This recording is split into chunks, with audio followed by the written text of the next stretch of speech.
a gente vai pensando, então, na questão da periodização do treino, na periodização da dieta. Então, se a gente conectar... Então, assim, a gente fez a disponibilidade energética do paciente. Viu se ele está em heads ou não. Fazemos... vão anotando, gente. Eu estou dando passo a passo para vocês, tá? Fizemos a disponibilidade energética. Então, a gente viu se a dieta que ele tem está encontrando com o treino e com a taxa metabólica basal dele. Ou seja, com a energia para viver, tá?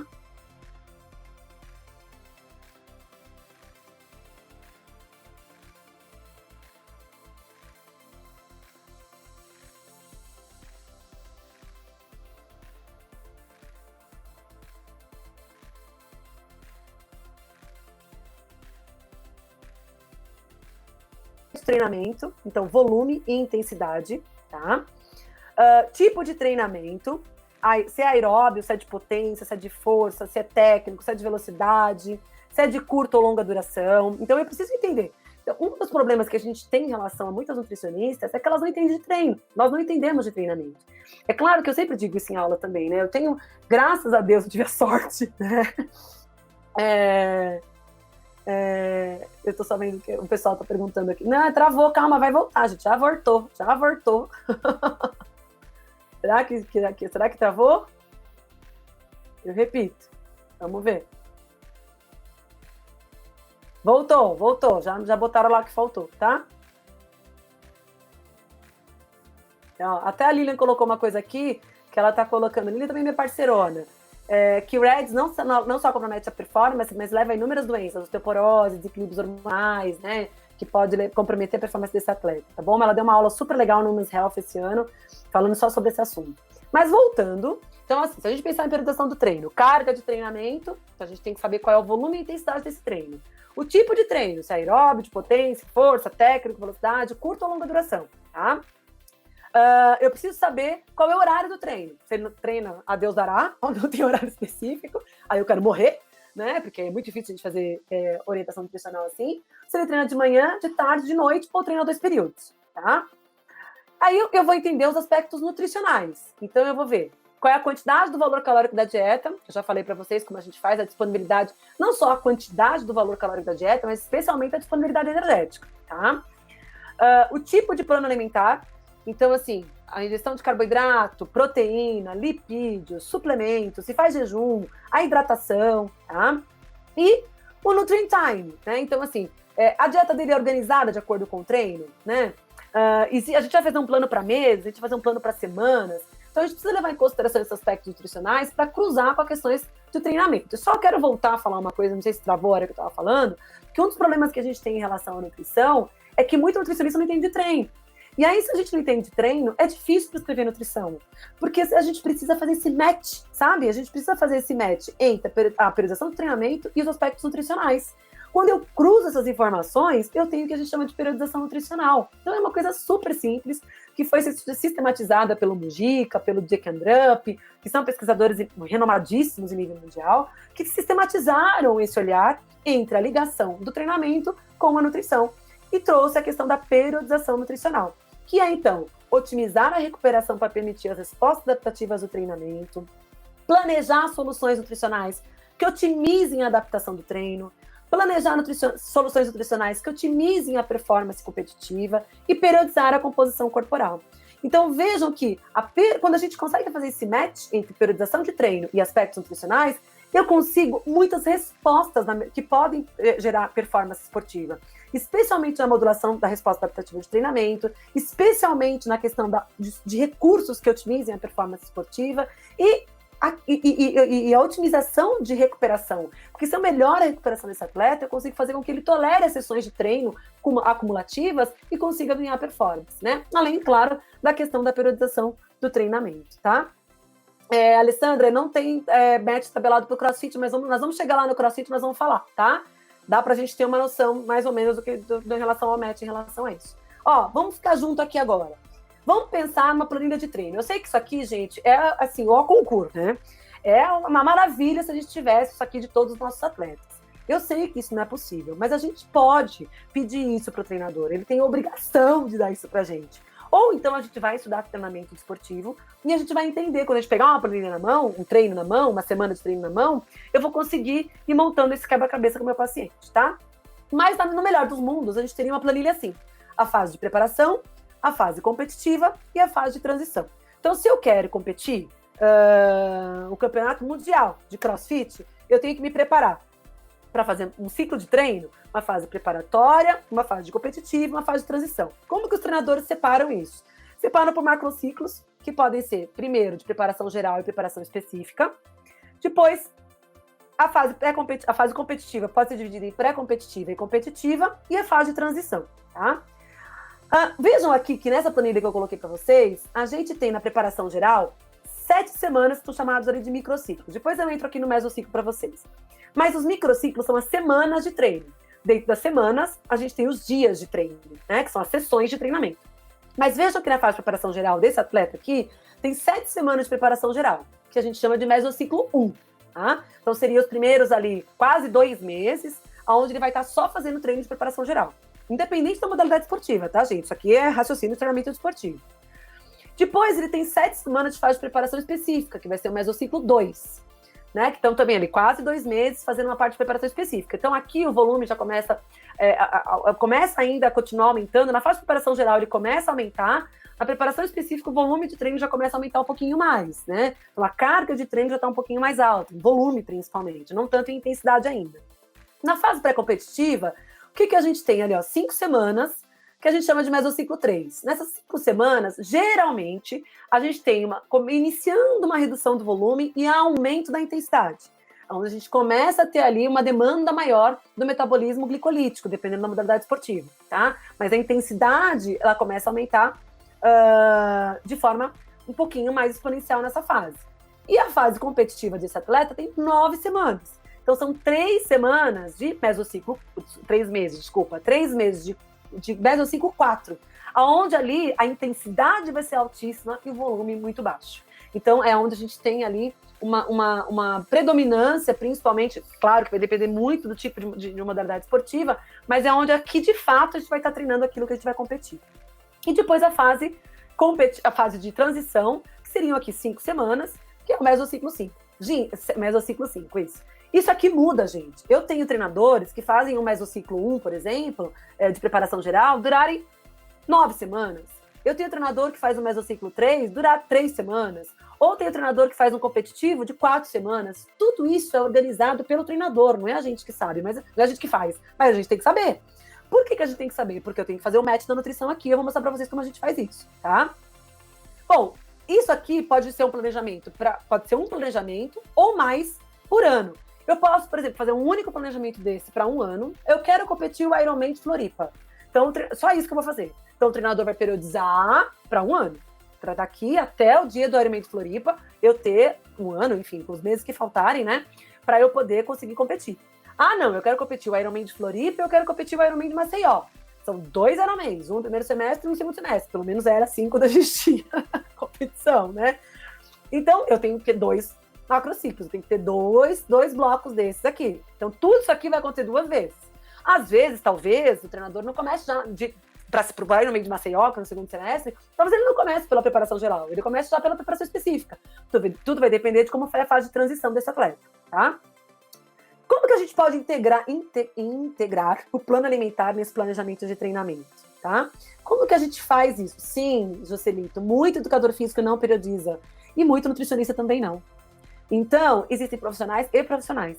Então, a gente não pode falar mal que o educador físico não periodiza, porque a gente tem um monte de nutricionista esportivo que não sabe o que é periodização nutricional e sai defendendo, por exemplo, o jejum intermitente para todo mundo, sai defendendo low carb para todos os atletas, né? Então, a gente tem profissionais e profissionais no mercado. E aí, claro que depende de nós quem a gente quer escolher para seguir. Mas, infelizmente, é assim que acontece, tá? Jaqueline, a fase de transição, não são as provas. A fase de transição é aquele momento de descanso. Então, por exemplo, eu competi, né? E aí, então, eu vou ter ali, meu treinador me deu, sei lá, 1 semana de transição. Ou não, eu competi o Ironman de Floripa, eu fiz só um ciclo desse, o Ironman de Floripa acabou comigo, e eu vou ficar 4 semanas de descanso, 5 semanas de descanso. Quem vai determinar isso é o treinador, tá? A transição está relacionada ao descanso. Bom, como que eu vou integrar isso aqui com a nutrição? Olha que interessante que eu trouxe para vocês aqui. Então, vamos pegar esse atleta, vamos supor que ele esteja na fase de preparação. Na fase de preparação, né, eu troquei os mesociclos, a gente troca por dieta 1. Nessa fase de preparação, o que eu tenho que me preocupar? Gente, presta atenção nisso aqui, porque isso aqui é o pulo do gato. O que eu tenho que me preocupar nessa fase de preparação geral? Primeiro, eu posso, nessa fase, periodizar quilocalorias e macronutrientes para a otimização da composição corporal e da saúde. Então, se eu pego um atleta, por exemplo, que veio de uma fase de transição tranqueira, só comeu tranqueira, não treinou, a fase de transição, ela é uma faca de dois legumes, né? Porque às vezes a gente coloca o paciente para descansar, e aí ele volta, ele põe tanto pau da barraca que volta péssimo, né, para o novo ciclo de treino. Então, se ele volta muito assim, é aqui, nessa fase que a gente faz o paciente perder gordura corporal.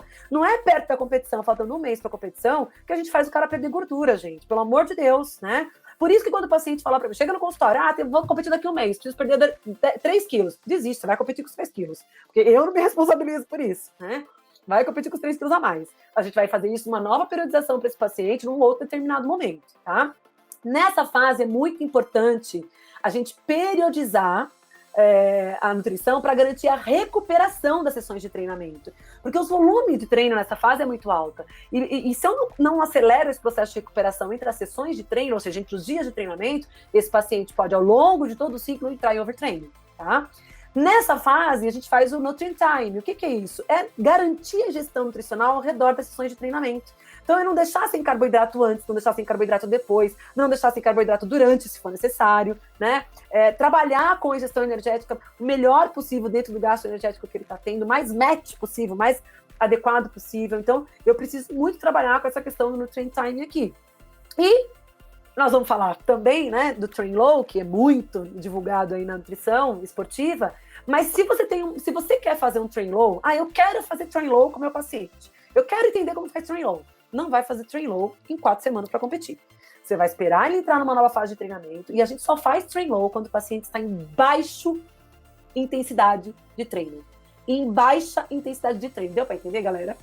Em baixa intensidade de treino. A gente não faz train low em pacientes com alto volume de treino e alta intensidade de treino. Nunca. Ele pode até ter um volume de treino alto, mas ele não pode ter uma intensidade alta. A gente faz com baixa intensidade de treino, tá? Então isso é muito, muito importante levar em consideração. Então na fase de preparação inicial, é isso que a gente tem que fazer enquanto nutricionista. Eu vou esmiuçar isso quando eu colocar o exemplo para vocês. Preparação específica. Começou... O volume ainda está aumentando um pouquinho, mas a intensidade já vai começar a dar sinal de vida. Dieta 2. Ajustar o plano para as alterações do treino, por isso que ele não pode deixar de me ver quando muda o treino. E eu mando recadinho para o atleta. Mudou o ciclo de treino. Tem paciente que já fica no meu pé. Por exemplo, eu tenho 2 do CrossFit que mudou o ciclo de treino, que eu estou atrasada com a dieta deles essa semana. Eu falei, me dá 3 dias para fazer a dieta de vocês. Eles mudaram o ciclo de treino. Precisa mudar a dieta, né? Não é 3 dias para matar eles, né? Me desculpa aí, meus gatinhos. Mas eu preciso... mudar a dieta dele no momento que mudou o treino, tá? Nesse período eu faço os ajustes calóricos, continuo dando suporte para recuperação, otimizo a questão da composição corporal para a próxima fase de treino. Então, se ele ainda falta perder ali 1, 2 quilos, é nessa fase que eu vou correr um pouquinho com as estratégias nutricionais para ajudá-lo, tá? E vou trabalhar com as estratégias específicas, vou começar a dar algumas dicas de estratégias que ele vai usar em competição. Vou começar a testar algumas coisas. Então, se na competição eu quero usar, por exemplo, um suplemento X, eu posso testar num treino ou outro aqui. Se eu quero na competição testar um alimento Y, eu vou treinar esse alimento nessa fase. Então, eu começo a treinar as questões nutricionais nessa fase, tá? A Bia colocou bem o nome direitinho aí, ó. Train low, compete high, tá? Então, é treinar, eu posso treinar em baixa intensidade, né, com uma ingestão baixa, não é uma ingestão baixa, mas uma disponibilidade energética baixa. Eu vou explicar isso para vocês mais para frente, que existem várias formas da gente fazer isso, tá? O Train Low. Mas, então, nessa fase de preparação específica que a gente começa, então, a fazer esses treinamentos do que ele vai fazer na competição. Bom, aí veio a fase pré-competitiva, que seria, então, a dieta 3. Na fase competitiva, nessa fase pré-competitiva, o que a gente faz? Suporte nutricional para o aumento da intensidade, especialmente suporte na recuperação. Aqui eu preciso cacetar de nutrientes que melhoram a recuperação muscular sempre. Alimentos, macronutrientes que vão ajudá-lo a se recuperar. Essa fase, quem treina, a gente sabe que essa fase é a mais dolorida. É a mais que mais massacra a gente, porque o volume ainda continua alto e a intensidade começa a aumentar muito. Então, nessa fase, é uma fase onde a gente precisa pensar muito na questão da recuperação, ajustar o valor calórico para não ganhar peso corporal nessa fase, né? Então, é uma outra questão que a gente fica de olho também, porque às vezes tem alguns pacientes que às vezes a gente começa... ou não ajustou a gestão calórica e está comendo uma quantidade de calorias muito grande ainda, e aí não adequou com o treino, então já está muito perto de competição, então a gente tem que ficar de olho nessa questão da composição corporal, monitorar isso bem de pertinho. E aí tem a fase competitiva. Nesse caso aqui, a gente tem 9 semanas de fase competitiva. Então, essa dieta vai durar 9 semanas. Então, ó, uma dieta durou 7, uma dieta durou 7, essa dieta aqui durou 5, né, a dieta 3, e a dieta 4 vai durar 9 semanas, tá? O que a gente faz na dieta 4, então? Suporte para a competição, incluindo recuperação entre as múltiplas sessões de treinamento e a competição. Então, se durante essas 9 semanas desse período competitivo ele vai participar de 2 competições, por exemplo, eu preciso, uma mais importante, né? Quer dizer, uma competição-alvo, que é a mais importante, e uma como se fosse uma competição de treino, por exemplo. Por exemplo, eu tenho atleta que faz o Ironman 70.3, que é o meio Ironman, na verdade, no final de abril, e depois ele vai fazer o Ironman Full no final de maio. Então, eu tenho um intervalo aí de 4, 5 semanas de uma competição e outra. Então, ele está na fase competitiva, né? E nessa fase é muito, muito importante a gente pensar em recuperar. Eu não estou pensando mais em adaptação nessa fase. Eu estou pensando em acelerar o processo de recuperação desse atleta. Preciso deixá-lo, não posso deixá-lo ficar doente, preciso deixá-lo tinindo, não pode ter lesão. Então, o suporte nutricional aqui é fundamental, principalmente para que ele não tenha imunossupressão, ou seja, queda do sistema imunológico induzido pelo próprio exercício, estresse de treino e tudo mais. Evitar a imunossupressão. E o que mais que eu ia falar? Desculpa, gente, me perdi aqui. Fui olhar no chat, me perdi aqui. Então, prevenir a questão da imunossupressão, né? E as lesões. Então, eu preciso dar suporte nutricional para que ele não tenha nem lesão e nem imunossupressão, tá? Praticar a nutrição e a suplementação direcionada para as demandas fisiológicas de competição. Às vezes, essa competição teste que se tem, né, antes de uma competição alvo, a gente já treina a nutrição ali também naquela competição. Mesmo simulados, por exemplo, que a gente tem atletas de endurance que fazem muitos simulados, né? Esses simulados ajudam a gente também a treinar a estratégia nutricional de competição. Então, isso é bem legal, é nessa fase que a gente faz. E se o paciente vai viajar, organizar a nutrição da viagem, tá? Então, garantir também que esse paciente consiga ter toda a adequação nutricional para o momento que ele vai viajar. E aí vem a fase de transição, que aí é a fase de descanso, né? Que é a dieta 5, que aqui, no caso, são 5 semanas. O que a gente faz? Uma nutrição similar à de um indivíduo sedentário, ou seja, garantindo saúde, off de todos os recursos ergogênicos. Suplementação nutricional não é para o resto da vida. A gente usa recurso ergogênico de acordo com a periodização do treino. Então, existe a periodização nutricional para avaliação. Mariana, já vou te responder, tá? Mariana Lozano, qual que é o método para avaliação de gasto energético, tá? Mas geralmente a gente faz pelo MET, mas eu vou explicar. Então, na dieta 5, a gente faz a nutrição similar à do indivíduo sedentário, off de todos os recursos ergogênicos, não é momento da gente suplementar nada, tira tudo. Suplementação não é nada de eterno, ela tem que ser junto com a periodização do treino, tá? Nutrição proativa para prevenção e tratamento de lesões, se for o caso, ou reabilitação, se esse paciente tiver vindo de alguma lesão, tá? Então, olha só, eu deixei a referência aí embaixo para vocês. Esse artigo eu mandei no nosso grupo do Telegram, tá lá. Você tem que ter lido, né? O artigo do Mujica, tá lá o artigo. E ele fala exatamente isso que eu coloquei para vocês aqui. Eu só esmiucei um pouquinho, de uma forma um pouco mais prática, né? Para como que a gente faz isso na prática clínica para atletas esportistas, tá? E aí, olha só, quando a gente entende em que treino esse paciente tá, eu posso escolher a estratégia nutricional. Que fase de treino ele tá, qual é o treino que ele tá fazendo. Então, se ele tá fazendo um treino aeróbio de baixa intensidade, eu posso optar por uma estratégia train low. Se ele estiver fazendo um treino de força, eu posso, por exemplo, entrar com a suplementação de creatina e fazer um time de proteína pós-treino ou pré-sleep nutrition. Eu posso fazer um treino de resistência muscular e dar um suporte nutricional com maior quantidade de carboidratos. Se ele estiver fazendo um treino de potência e velocidade, eu posso trabalhar com tamponante, como por exemplo a betalanina ou até mesmo bicarbonato de sódio. Se ele estiver numa fase de polimento, uma fase pré-competitiva, competitiva, eu posso trabalhar pensando demais na recuperação e na manutenção da performance ganha até então, dando um grande suporte antioxidante, anti-inflamatório, inclusive de suplementação. Então, nessa fase, quando eu sei o que ele está fazendo, gente, eu consigo saber qual é a estratégia que eu vou escolher, entende? Então, assim, é muito mais fácil para a gente, quando a gente olha para o treino, saber qual... E essa é a diferença do nutricionista esportiva, gente, de excelência.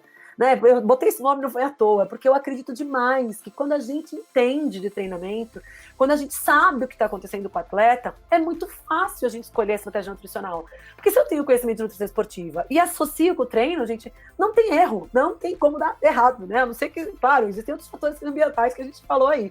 mas é muito difícil estar errado, tá? Então é essa que eu gostaria que vocês trouxessem esse raciocínio para vocês, de buscar a informação do treino para poder fazer a melhor escolha de estratégia nutricional, tá? E por que isso é possível? Por que isso é importante? Qual o objetivo que a gente tem quando a gente integra a nutrição com o treinamento?